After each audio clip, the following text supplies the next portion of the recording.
Boa noite, estamos ao vivo para mais uma live, nossa live de aquecimento para o nosso aulão de sucata criativa, beleza? Dayara na área, Dayara é nossa aluna, né, da turma 4, se não me engano. Bom, pessoal, vamos entrando e hoje a gente vai falar sobre um assunto muito especial, beleza? Como eu falei aqui, né? A gente tá aqui nessa live de aquecimento para o nosso aulão que vai acontecer dia 10 de setembro, beleza? Eu vou disponibilizar mais informações, como é que você faz a sua inscrição e tudo mais, porque vai ser uma aula exclusiva ali, não vai ser uma aula que vai acontecer aqui pelo Instagram nem nada, vai ser realmente para aquelas pessoas que estiverem interessadas, mas vai ser um aulão gratuito, ok? Sobre tudo que a gente pode fazer para trazer essa estrutura que traz mais engajamento nas nossas aulas, né?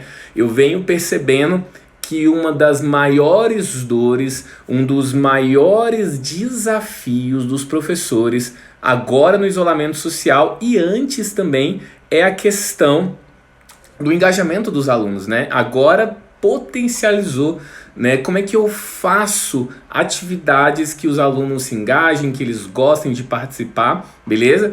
E tem como fazer isso, né? Tem como fazer isso e ao longo dessas lives eu vou falando sobre obstáculos que a gente tem que passar e também como acelerar esse processo. Bom, antes da gente começar oficialmente, eu vou pedir pro pessoal do Instagram, pega esse aviãozinho aqui embaixo, manda para quem precisa ver essa live, beleza? Pessoal do YouTube, pessoal do Facebook também, vamos lá, compartilha essa informação, beleza? Porque eu acho que é algo que a gente está precisando e realmente eu tô vendo muito professor aflito, muito professor com desafio e essa situação, né, que não vai mudar tão cedo, então é hora sim da gente se readaptar e não só por causa do isolamento social, mas para nos tornarmos professores melhores. E, como eu falei antes, né, o assunto que a gente vai falar é algo que está cada vez mais frequente, né? Eu percebi isso que acontecia nas minhas aulas, percebi que acontece na aula de várias pessoas também, que é algo muito comum, que é aquele momento em que nós vamos dar a nossa aula online utilizando as plataformas de videoconferência e aí os nossos alunos vão lá, entram na plataforma e aí fica aquele monte de quadradinhos na tela. Bom, até aí tudo bem. O problema é que metade desses quadradinhos, uma grande parte desses quadradinhos fica tudo preto, né? Por isso que eu falei hoje, né, como lidar com as telinhas pretas das aulas online. O que são essas telinhas pretas? São simplesmente aqueles alunos que ficam com a câmera fechada para a aflição do professor. Por quê? Porque a sensação que a gente fica nesse momento é de estar conversando completamente sozinho, né? Eu confesso que até eu mesmo, né, tenho esse desafio quando eu faço lives aqui, às vezes agora tá bem legal, a gente tá com algumas pessoas aqui nas nossas redes, mas tem várias vezes em que eu já fiz live sozinho mesmo. Então é muito frustrante pra gente que quer passar informação, que quer trazer, que estudou tanto para fazer aquilo ali, acabar com essa frustração de achar que eles não estão vendo, né? Porque na sala de aula é fácil, você olha no olho, você percebe quem está prestando atenção e quem não está prestando atenção. Então, assim, essa questão, né, de conseguir a atenção do aluno, de conseguir engajamento dele, já era desafiador. Não é uma coisa que é exclusiva da pandemia, não é uma coisa exclusiva das aulas em isolamento social. Mas a diferença é que primeiramente a gente precisava ter, a gente tinha mais, vamos dizer assim, controle. Acho que a palavra é essa, tinha controle. Por quê? Você tá com um aluno ali, primeiramente, gente, desculpa, rapidinho. Sim? Oi? Quem? Não. Alô? Nossa, tem uma moça tocando em todos os apartamentos aqui, pessoal. Desculpa, tô sozinho em casa. Bom, vamos lá. A gente estava falando sobre as telinhas pretas. Então, o que acontece? Nas aulas tradicionais, a gente podia simplesmente coagir, né, o aluno o aluno não podia fugir da sala. Então, ele está ali na sala, ele tem que participar e pronto. E agora ele tem simplesmente a opção de desligar. E por que a câmera fica desligada? Quem aqui fica aflito quando vê aquelas câmeras desligadas? Manda um eu aí, só para eu saber se é alguma coisa comum e tudo mais. Vão falando aí enquanto eu vou explicando as outras partes. Mas por que acontece essa questão das câmeras ficarem desligadas? E na verdade existem vários motivos, né? Existem vários motivos que a gente precisa. Olha lá, a Silvana falando que é desafiadora, a Jéssica falando aí eu. Pois é bem difícil, né? E é uma coisa que tem acontecido muito. E por que os alunos ficam com a câmera desligada, né? Será que é um plano perverso aí que o professor, para deixar os professores loucos, né? E assim, existem vários motivos, né? Na verdade, o primeiro motivo, o mais simples deles, às vezes é uma questão propriamente técnica. O computador, o notebook que aquela criança tem disponível, aquele jovem tem disponível, não tem uma espécie, tipo assim, às vezes está com problema na câmera e tudo mais, então, às vezes ele até queria aparecer, mas ele não consegue porque não funciona. Então tem essa questão técnica mesmo. Às vezes a internet vai puxar mais e tudo mais. Então ele não pode por essa questão técnica. O que acontece, o que vem acontecendo aí nas outras escalas também, são aqueles alunos com um perfil mais introspectivo. Ou seja, aquele aluno que quer passar despercebido. Né? Cara, eu não quero que ninguém me veja, eu não quero que ninguém me olhe, eu não quero nem que a professora me chame. Eu estou aqui, eu estou atento, eu estou olhando, mas eu não quero aparecer muito. Então existem esses alunos que simplesmente gostam de ficar ali mais isolados e tudo mais. Também tem aqueles alunos, né, aí é um pouco mais para os mais jovens, né, para os adolescentes ali, que são aqueles que estão preocupados com a aparência, né? Às vezes a aula que é ali pela manhã e o menino tá de pijama, e aí ele não quer aparecer. Isso acaba sendo um pouco mais comum com as meninas, né? Então acho que eu tinha que estar com o cabelo penteado assim, assado. Então não quer aparecer porque tá preocupado com a aparência. E aí sim vai ter casos em que realmente o seu aluno está te ignorando. E sendo que o aluno está te ignorando, podem acontecer dois pontos, né? O primeiro, ele está ali na sala, mas tem uma outra aba aberta que pode ser... ele está vendo um YouTube da vida, ele está entrando em um outro site, às vezes está jogando. Então ele está realmente em outra página, ele está no computador, mas está ignorando a aula. Ou pode até acontecer dele simplesmente nem estar ali. Dele, vai dar uma volta, vai na sala, vai comer um negócio na cozinha e tudo mais, né? A Jéssica tá compartilhando também que existem aqueles que vão logar e vão dormir. Acontece, né? Acontece, pessoal. A rotina fica diferente, né? Como a Silvana tá falando aqui, né? O pijama é o uniforme. Então ficou meio difícil, né, para saber, né, onde termina a casa e onde começa a escola. Então existem várias coisas. Uma coisa até que eu achei curiosa, né, eu tava um dia na casa da minha irmã, né, eu tenho 2 sobrinhos, já falei algumas vezes sobre meus sobrinhos aqui, e eu sempre fico, né, um pouco olhando com mais atenção, principalmente o meu sobrinho mais velho, né, ele tem 9 anos, e eu fico tentando entender como é que é a realidade, né? Então ele tem aulas online, né? Por videoconferência, via Google Meet. E teve um dia que eu tava lá na casa da minha irmã, meu cunhado que tava em casa, minha irmã tava saiu, né, pra trabalhar.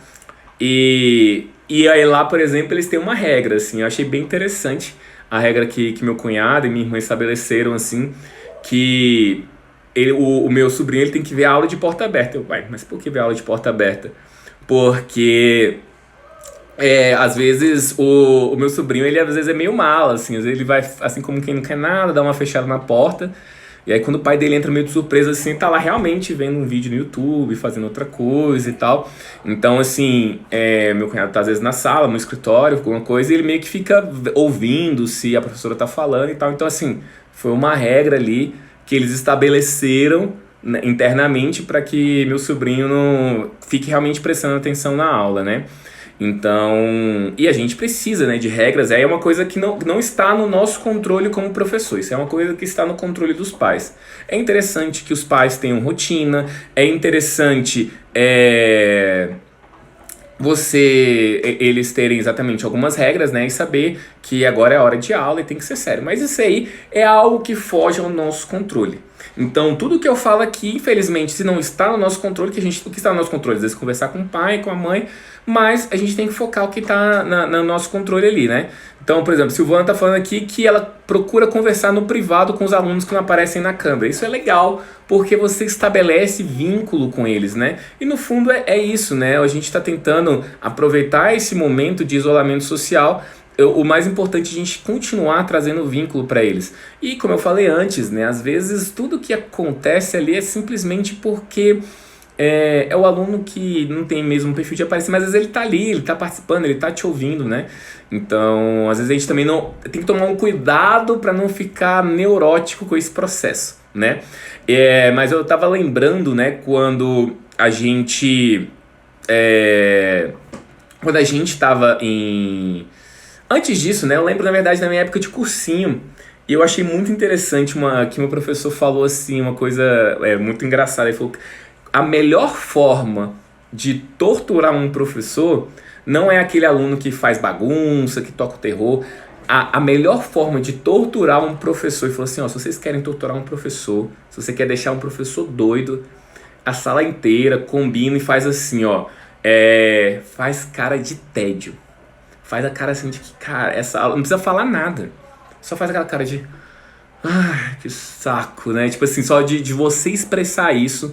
Ele fala assim... Na época eu não entendi, eu era aluno, né? Só achei engraçada essa observação dele. E depois eu percebi que isso é muito verdade, né? O quanto nós precisamos de feedback, né? Desse feedback, às vezes, de um aluno acenando a cabeça, de você perceber ali no olho e tudo mais. Então, é isso, né? Então, quando a gente vê essas telas pretas e tudo mais, as telinhas pretas, acaba sendo uma tortura, né? Como vários de vocês já falaram, né? Pô, tô sentindo que eu tô dando aula pra uma parede. Gente, a gente é professor, a gente gosta de gente, a gente gosta de ser humano, de trocar ideia. Então, realmente é bem desafiador. E aí é realmente fazer esse equilíbrio aí, né? Entre... Às vezes não vale a pena impor e tudo mais, né? Ah, tem que fazer isso. Será que sim? Será que não? Por que acontece? O desafio, como eu falei aqui, tudo que eu vou falar daqui pra frente, até inclusive ferramentas que eu vou falar daqui pra frente, ela trata do engajamento, né? E assim... Como quem me acompanha aqui já viu que eu falei várias vezes e eu não vou cansar de falar porque eu acho que ainda não entrou na cabeça da maioria das pessoas. Então eu vou repetir o que eu vou falar e já falei várias vezes, que é o seguinte: o maior erro das pessoas agora nos momentos das aulas online, o maior erro que o professor comete, que a professora comete, ao fazer as aulas, seja por videoconferência, seja as aulas gravadas, o maior erro é tentar fazer o mesmo modelo que a gente fazia nas aulas tradicionais e levar para o online. Esse é o maior erro. E assim, é um erro totalmente compreensível. É compreensível. Por quê? Porque é o jeito que a gente sabe fazer as coisas. E o que é esse modelo que a gente faz na aula presencial? É um modelo extremamente expositivo, né? Onde eu tô falando o tempo inteiro, onde eu sou o protagonista da aula. Então, assim, isso funciona? Funciona. Tanto funciona que, assim, você falar, você ter uma aula expositiva funciona, tanto funciona que vocês estão aqui. Eu estou aqui numa parte expositiva, vez ou outra vocês colocam uma coisa no chat, mas vai terminar essa aula e vocês vão ter aprendido alguma coisa. Mas vocês absorvem pouco nesse processo. Nós absorvemos, não é vocês, né? Qualquer pessoa absorve pouco no processo e é difícil manter o engajamento. Então, assim, o que a gente precisa entender, se a gente passar dessa sequência de lives, você entender essa pequena parte, para mim eu já vou ficar satisfeito, que as aulas agora, no momento de isolamento social, elas não vieram As aulas de agora, elas não vieram, elas não trouxeram uma crise para a educação. As aulas em isolamento, elas não trouxeram uma crise para a educação. Ela escancarou uma crise que já existia na educação. Ela escancarou. A escola já estava nos passos que não eram interessantes. A escola já precisava mudar há muito tempo. E agora a gente viu e está sentindo na pele, e em cada telinha preta que a gente encontra na nossa aula, é realmente a prova de que a gente tem que fazer diferente. Bom, e o que acontece, né? Tá, mas mudar como? Beleza, que tem que mudar, a gente escuta que tem que mudar o tempo inteiro. Mas como é que a gente reverte esse processo? A gente tem que lembrar de uma estrutura que eu também já compartilhei algumas vezes, mas vai ser legal da gente reforçar isso, né? Que é a pirâmide de aprendizagem de William Glasser. William Glasser é um psiquiatra que estudou a forma como as pessoas aprendem. Falando de uma forma extremamente resumida, ali no topo da pirâmide, né? Então, assim, no topo da pirâmide, quando você viu uma pequena porcentagem, ele dizia assim que a forma passiva de aprendizagem, nós absorvemos um pouquinho. Então, se a gente só vê um conteúdo, a gente absorve em torno de 10%. Se a gente escuta, em torno de 20%. O máximo que você vai chegar ali vendo e ouvindo é quase 50%, mais ou menos. Então, funciona? Funciona. O aluno absorve? Absorve. Nós absorvemos nesse modelo. Nós estudamos desde o ensino fundamental até a faculdade nesse modelo. Mas absorvia pouco, né? Para você melhorar, para você absorver mais, a gente precisa de metodologias ativas de educação. Ou seja, fazer o aluno discutir sobre o assunto, fazer ele criar algo e principalmente compartilhar esse conhecimento com as outras pessoas. Essa taxa se aumenta aí de 70% a 90%. Então, assim, quando a gente pensa nesse tipo de estratégia, quanto mais eu vejo sobre isso, mais eu percebo que em qualquer conteúdo, esse tipo de atividade, ela engaja mais, o aluno vai se apaixonar mais pelo processo, ele vai aprender mais sobre o conteúdo, então aí é um ganha-ganha. Só que a gente precisa buscar formas de fazer diferente. E assim, para a gente trazer essa proposta, a gente tem que perceber um pouco mais da individualidade de cada aluno, que já era um desafio no presencial. Quando você tem uma turma de 20, 30 alunos, é muito desafiador você entender a particularidade daqueles alunos. Tudo bem. E agora no online é a mesma coisa, porque a gente abre uma sala de videoconferência, né? Quando a gente não precisa deixar todo mundo no mudo, né? Senão fica aquela algazarra. E aí fica difícil realmente você dar atenção para cada quadradinho que tem ali. É muito difícil. E aí a gente tem que usar a tecnologia como a nossa aliada e não como a nossa inimiga, né? Eu tenho certeza que para vários professores a tecnologia está vindo praticamente como inimigo. Só assim, cara, eu não quero aprender sobre plataformas de videoconferência, eu não quero aprender sobre edição de vídeo. Isso só veio para dificultar a minha vida. E eu sei fazer as coisas no presencial. Tomara que volte o quanto antes. Só que a gente pode usar a tecnologia a seu favor. E também vou compartilhar e aprofundar em algo que para mim foi uma virada de jogo, né? Uma virada de jogo. E o que eu vou compartilhar aqui vale tanto para as duas plataformas que eu vejo que são as mais utilizadas para as escolas, que é o Google Meet e o Zoom. Eu descobri que essa ferramenta já funcionava bem no Zoom. Eu gosto muito da estrutura como ela funciona no Zoom, mas eu vi que no Google Meet também é possível. Que é o quê? É você separar os alunos em grupos. É isso, simplesmente isso. Então, no Google Meet é possível, você tem lá a sua sala de 20 alunos, você vai fazer assim, vai criar outras salinhas de reunião, onde cada grupo de alunos vai para essas salinhas de reunião e eles vão discutir entre eles.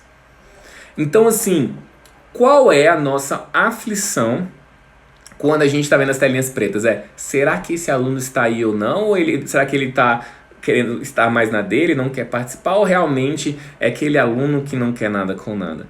Mas quando você coloca ele para trabalhar em grupo, você praticamente está cercando ele, não no sentido negativo, né? Mas você vai estar forçando ele a participar de uma atividade.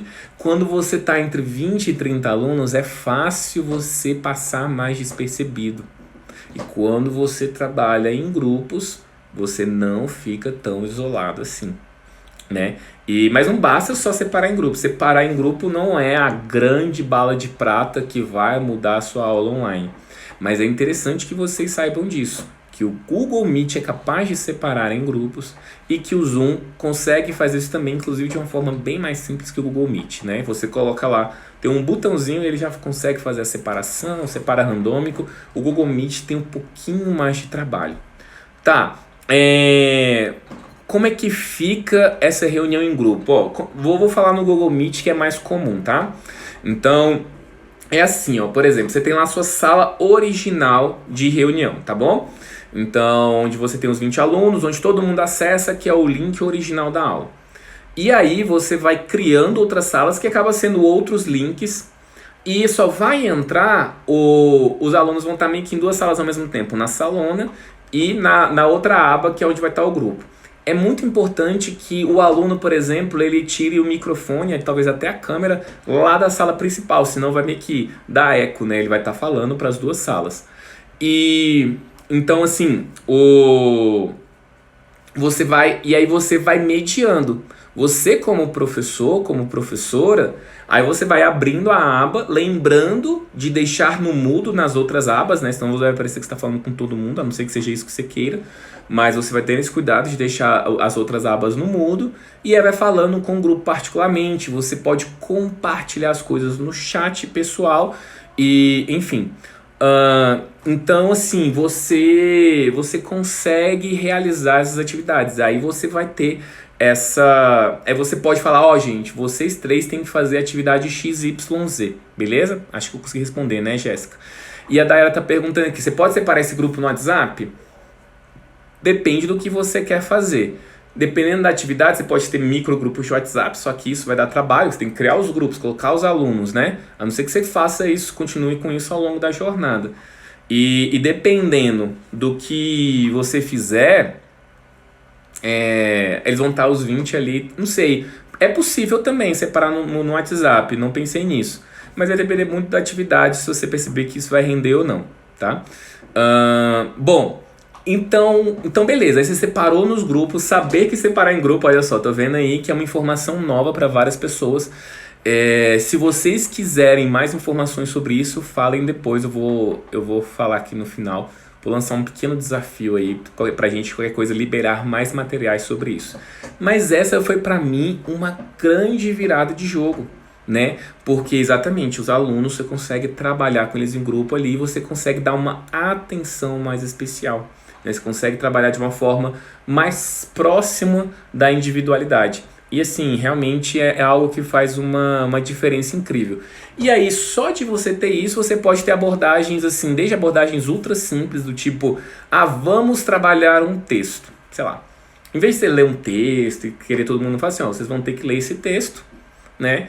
E vão discutir, vão ter que explicar para a turma. Então, a gente vai trabalhar numa dicotomia aqui, né? Que é a parte de discutir e de compartilhar, né? De novo, entrando ali naquela base da pirâmide de aprendizagem. Ao invés do professor falar o texto, aquela coisa chata, eles vão ter que ler. E é muito importante essa parte do compartilhar.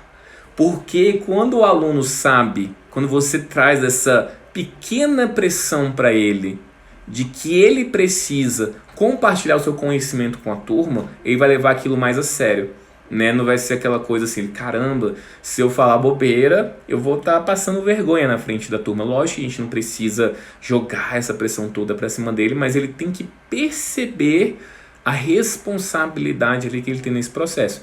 Então isso é uma coisa simples, você simplesmente colocar uma pequena discussão para depois compartilhar no grupo. Lógico que eu particularmente acho isso, a gente pode fazer coisas bem melhores do que isso, né? Conseguimos fazer coisas bem mais interessantes.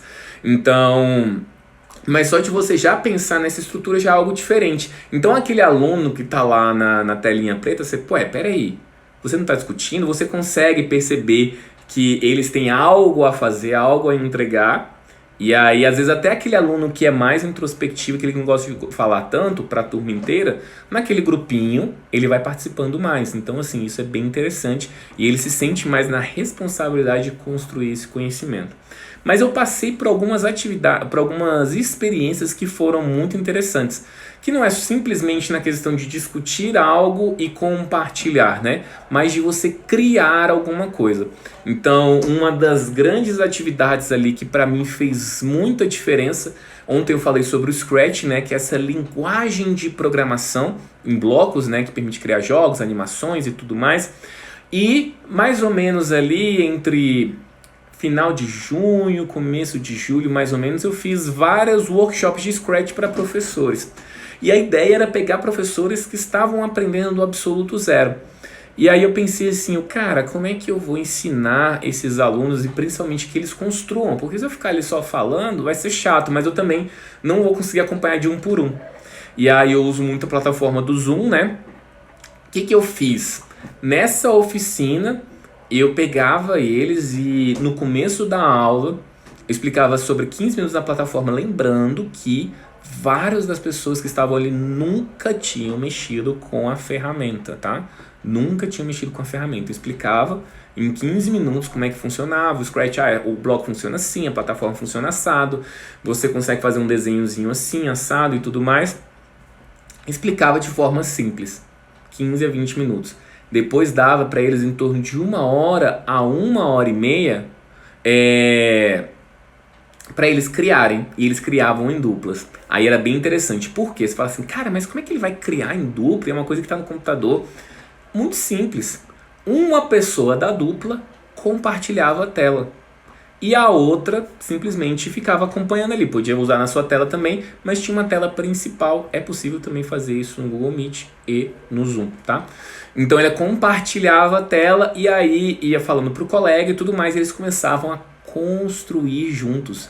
Eu diria até que talvez essa experiência fosse melhor do que na experiência presencial, nessa questão deles criarem alguma coisa, porque quando eu dava uma oficina de Scratch no presencial, às vezes todo mundo estava usando a internet ao mesmo tempo, às vezes fica aquela barulheira na sala de aula, né? Então fica aquele barulho, porque todo mundo está mexendo. Então assim, na sala de reunião você fica isolado, né? Então é uma forma da pessoa focar ali naquele processo. E aí, enquanto uma está mexendo na tela compartilhada, a outra vai dando pitaco ali onde ela tem que fazer. E de novo, né? O mais importante, ela criou alguma coisa, está criando e vai depois compartilhar com o grupo. De novo, trazendo aquela leve pressãozinha do tipo assim, poxa, eu tenho que apresentar alguma coisa mínima ali, né? Eu tenho um tempo limitado de 1 hora e meia e vou apresentar para as pessoas. E aí, o que acontecia nessa jornada? Muitas coisas interessantes. Primeiro, você nunca tinha um trabalho repetido. E isso é muito legal, né? Se eu não tenho nenhum trabalho repetido, quer dizer que eu estou trabalhando muito bem a individualidade das pessoas, né? Que elas estão conseguindo levar a identidade delas ali. Tinha gente que criava histórias, tinha gente que criava um joguinho. Então, assim, cada um colocava coisa de acordo com sua realidade, né? E com sua expertise técnico também. E outra coisa que era interessante nesse processo do criar é que eu era o mediador, então eu falava muito pouco, somente quando eu era solicitado pelo aluno. Então às vezes eu só ficava observando e geralmente quando eu pulava de sala em sala, a pessoa, caramba professor, como é que eu faço isso, como é que eu faço aquilo? E isso é muito interessante, por quê? Porque a pessoa está com sede. Se eu fosse explicar o passo a passo para ela, talvez ela não compreendesse, mas quando ela veio me perguntar, ela vai absorver melhor. Quantas vezes, né, o aluno falou, professor, por favor, me ensina alguma coisa. Geralmente é o contrário, né? Geralmente a gente quer colocar coisas na cabeça deles. E aí, de novo, volta aquela história. Como podemos inspirar os nossos alunos a se apaixonar pelo processo de aprendizagem? Né? Isso traz o processo, a paixão pelo processo de aprendizagem. Trazer uma proposta mínima, mas que ele consiga colocar a identidade, e aí ele vai te perguntando e aí você vai dando os caminhos. E às vezes é até legal você deixar ele apanhar um pouco no processo, né, para que ele consiga fuçar alguma ferramenta e tudo mais e aprender mais nessa jornada. Mas isso é do Scratch, né? Lembrando que é essa ferramenta, né, você pode usar em qualquer conteúdo, né? Eu quero mostrar aqui, quero falar sobre história do Brasil. Então vou criar uma animação no Scratch. Eu quero falar sobre algum conceito matemático. Vou fazer um jogo de operações matemáticas. Eu posso fazer várias coisas. Mas isso é uma ferramenta. Né? Uma outra experiência também que foi muito interessante que eu fiz com os meus alunos do curso online foi uma oficina de sucata criativa. Então eu mostrei elementos de como você usar sucata e ligar LEDs, mais ou menos como eu estava mostrando ontem. E aí eu fiquei num questionamento, mas isso vai ser diferente da oficina de Scratch, porque o Scratch já está no computador. Como é que eu falo de trabalho em grupo, onde as pessoas constroem coisas na sua própria casa? Então eu falo assim, você para em grupos de 3, mas cada um fazendo na sua casa, e eu fiquei imaginando, será que isso dá certo? Será que não dá certo? Será que é bom? Será que é ruim? E aí eu fiz o convite para o pessoal em um sábado, e foi muito interessante, né? Eu ensinei eles a fazerem um processo de sucata, né, de eletrônica, fazer uma combinação com a pilha e tudo mais. Eu acho que teve gente que participou disso aí, né? A Silvana deve estar na área aí. Quem participou, manda um eu aí. Que foi uma experiência muito interessante. Então eu fiz uma parte meio que tutorial, né, assim, ensinando passo a passo. E depois separei eles em grupos. E aí a missão deles era construir, apesar de cada um estar na sua casa, né, com os elementos disponíveis ali. O grupo primeiro, eles tinham uma temática, então separei ali em grupos de 3 pessoas. E aí, as pessoas, cada um, vamos supor, tinha um grupo que o tema deles eram residências, casas. E aí, as pessoas iam, e aí pegavam, sei lá, uma pessoa fez lá uma casa de papelão, outra fez uma outra estrutura e tudo mais, mas o tema era casa. E o que era legal disso? Apesar das pessoas estarem em lugares diferentes, com recursos diferentes, elas conseguiam trocar muitas ideias e se ajudar, né? Então, às vezes, tinha uma dúvida técnica, né? Como é que eu consigo montar tal circuito? Como é que eu faço isso ou aquilo? Ou então, às vezes, elas tinham vamos dizer assim, um déficit criativo. Poxa, eu não tenho ideia do que fazer. E aí era legal porque a outra pessoa ia dando ideia. Então, assim, você consegue trazer esse compartilhamento. Foi uma experiência maravilhosa, porque, poxa, a gente tem alunos no Brasil inteiro. Então, tinha uma professora que estava no interior do Ceará, conversando com uma outra pessoa de Brasília, por exemplo. Então, isso permitiu que as pessoas se conectassem, mesmo usando os recursos que elas têm na casa dela. Então, é isso. É trazer o quê?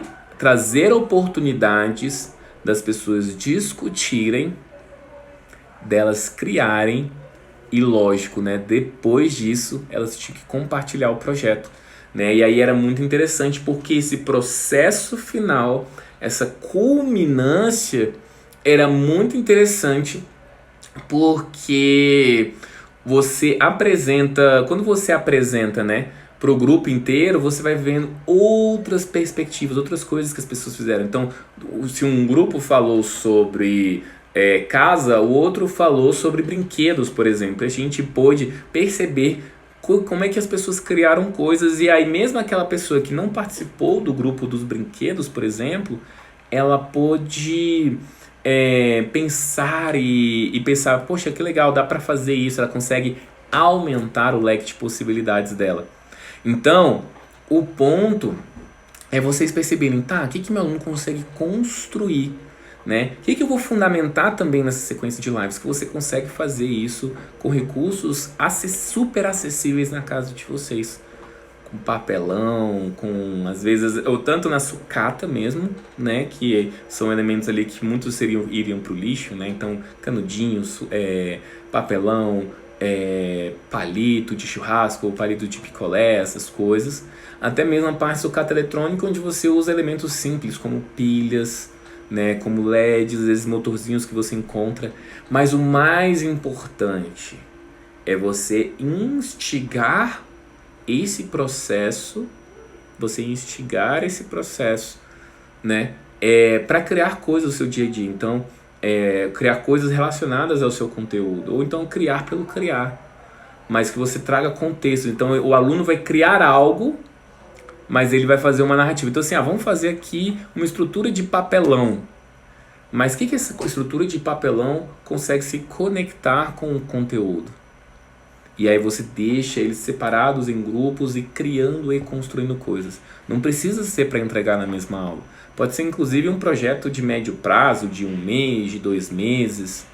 Mas você, às vezes, o que dá medo na gente é pensar, poxa, mas não sei se vai dar certo na minha turma, não sei se faz sentido.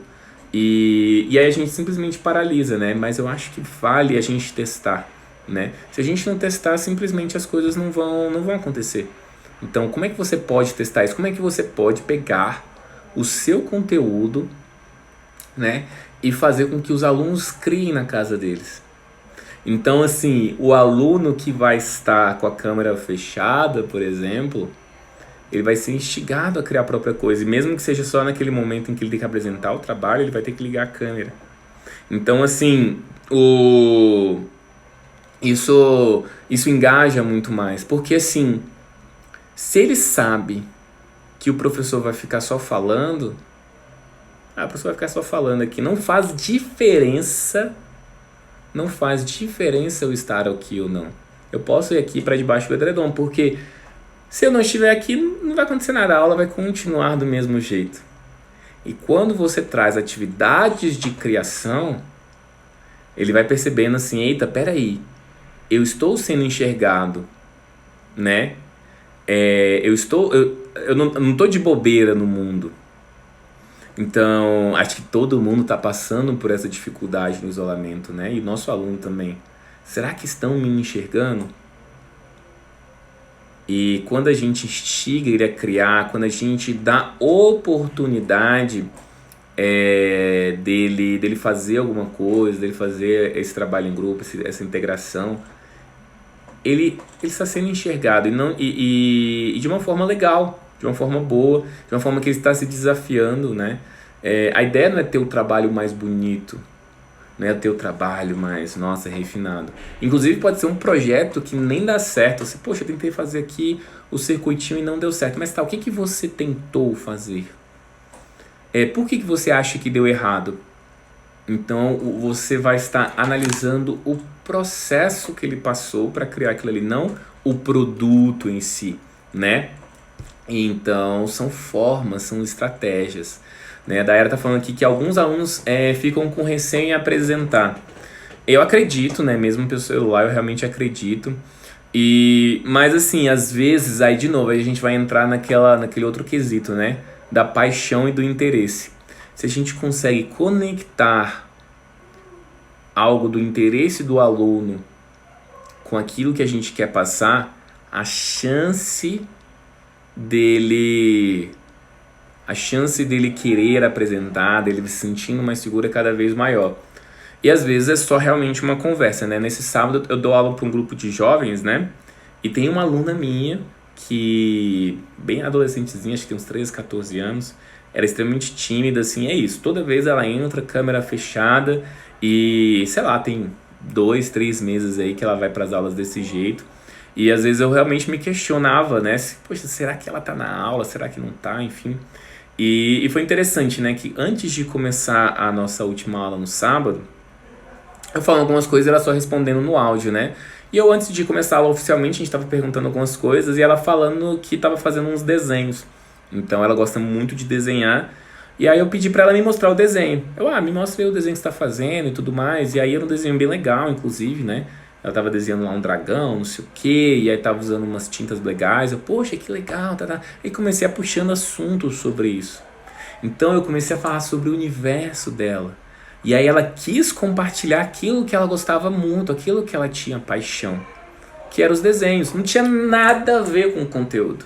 Eu não ia falar do conteúdo de desenho, eu não ia pedir para ela desenhar nada, mas esse simples momento dela, dessa oportunidade que ela se sentiu escutada, mesmo sendo extremamente tímida, foi ali um degrauzinho. Talvez nas outras vezes ela vai continuar não aparecendo, ela não quer fazer e tudo mais, mas eu me permiti me conectar com o mundo dela, com o universo dela, sem forçar barra, sem falar assim, não, tem que fazer e tal, não, né? E ali, andando pelas beiradas, tanto que nessa turma a gente tem uma tradição, inclusive, né, de tirar um print, né, no final da aula e mandar lá no grupo.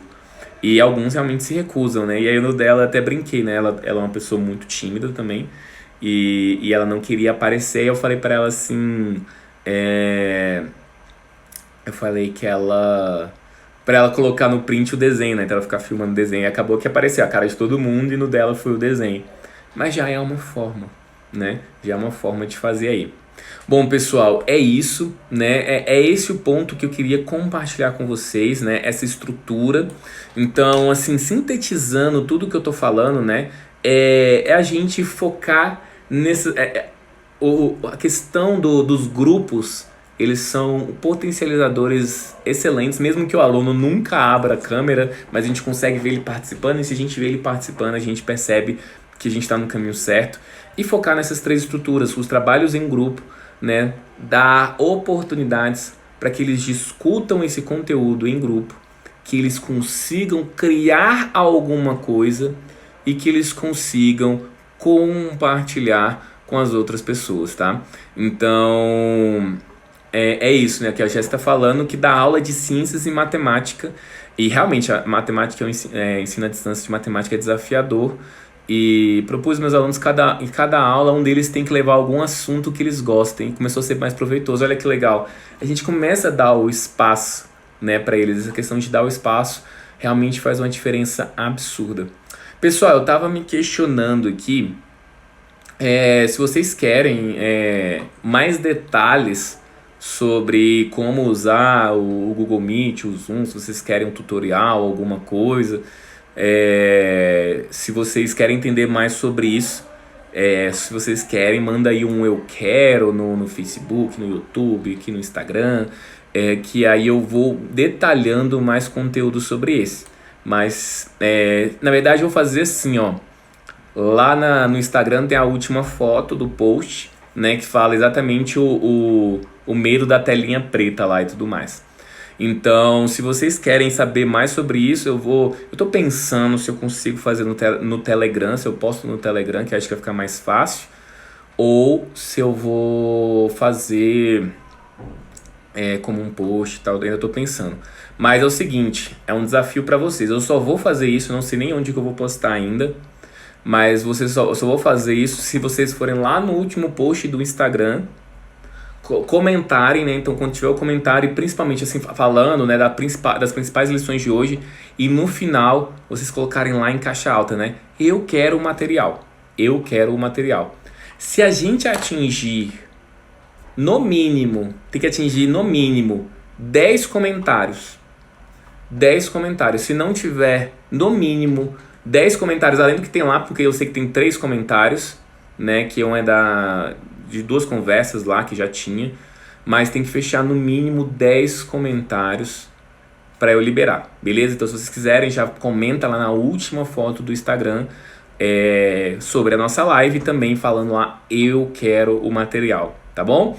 Então é isso, pessoal. Existe um grupo exclusivo dessa sequência de lives, né? Lembrando que essas lives aqui é um aquecimento para o nosso aulão de sucata criativa que vai acontecer no dia 10 de setembro, tá bom? É uma aula exclusiva, não vai ser uma aula aberta, tá? Mas vai ser uma aula gratuita. Eu vou disponibilizar para vocês se inscreverem em breve e aí eu vou estar falando, né, sobre esse novo universo de como a gente usar ferramentas para criar e para trazer mais engajamento, principalmente agora em isolamento social. Mas nós já temos o nosso grupo exclusivo do Telegram, tá bom?